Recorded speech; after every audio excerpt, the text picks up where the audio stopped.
Blood red rain began to fall from the sky. Everyone stared in shock at this bizarre phenomenon. One brave woman reached out her hand, only to discover the crimson rain was corroding her skin.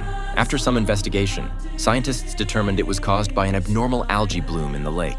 A scientific team rushed to the lakeside and began spraying specialized chemicals into the red water. After a full hour of treatment, the blood rain gradually returned to normal. But the strange events were far from over. Something seemed to be trying to escape from the clock tower.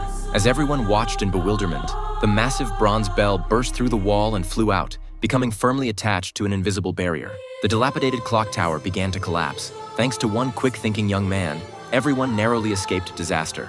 Suddenly, the invisible wall emitted an ear-splitting noise. The townspeople began collapsing one by one, falling unconscious to the ground. Only a handful remained unaffected. Meanwhile, the invisible wall's magnetic pull showed no signs of weakening. A handcuffed prisoner was slowly being dragged toward it. Even his anti-slip shoes couldn't help. He ended up plastered against the wall.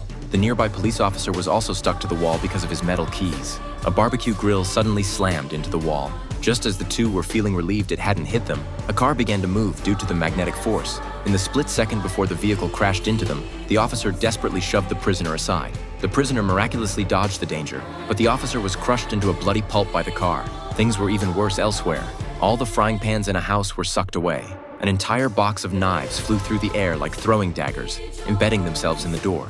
People frantically dragged their injured companions outside. They had barely escaped when the entire building collapsed into rubble.